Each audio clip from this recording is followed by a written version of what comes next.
Delivery for Mr. Assange was an online performance we did in 2013 in January. And I think our interest started very much from the actual physical place in London where the Ecuadorian embassy is. Julian Assange fled there in 2012. Yes, 2012 in June.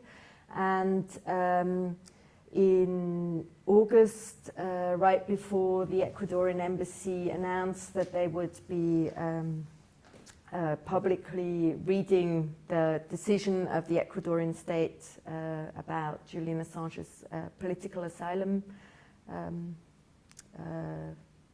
asking for a political asylum, the embassy was surrounded by British police and became a war zone. For us, that was a very interesting place because it's so hard to find images for what's going on as to conflicts between these online spaces that work so differently in terms of privacy, in terms of authorship, in terms of copyright, in terms of information freedom, that question a lot of power structures that have been in place for a long time or for like maybe a century. And as artists, we're always looking for images for things to understand what's going on. And the surrounding of the Ecuadorian embassy was one of these moments where you suddenly understood that this conflict between internet aficionados, or people who want information to be free online, or states to be transparent, suddenly really are confronted with a military force of power. And we asked ourselves, how can we involve ourselves into these questions that are a lot larger than we are and that have geopolitical implications? And we decided to send Julian Assange a parcel with a hole in it. And we wanted to see whether this piece of mail would be delivered or whether it would be taken out of the system, whether it would be looked at by the surveillance state, who would open it, how, would it be routed? And because of that, we needed to have a feedback mechanism inside the parcel. So we placed a camera, and the camera looked out through a small hole in the side of the parcel and took an image every 15 seconds, a still image, and uploaded that directly to our website.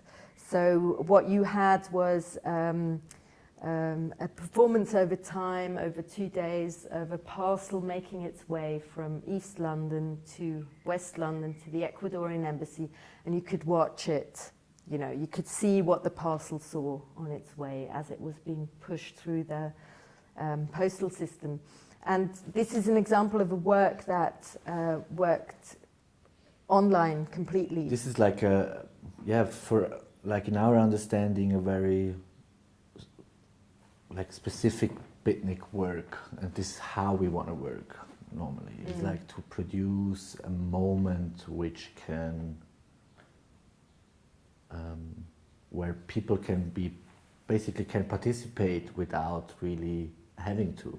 So there's like an interface to the public. There's a camera which is broadcasting live, and it's broadcasting on the internet, and you can sit at home and watch it, experience that thing through your computer browser. So the browser as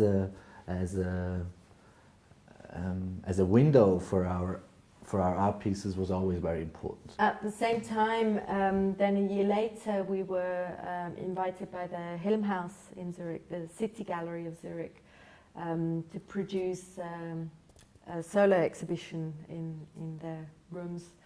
And we decided to bring Delivery for Mr. Assange, this online performance, into the gallery space. The main focus when adapting an online performance for the gallery space for us is to find forms in which the work can travel without or while still conserving the the important issues for us. So we, from the online performance, we developed a 2-channel video installation, for example, that narrates the journey of this parcel through the images, through the tweets we sent out.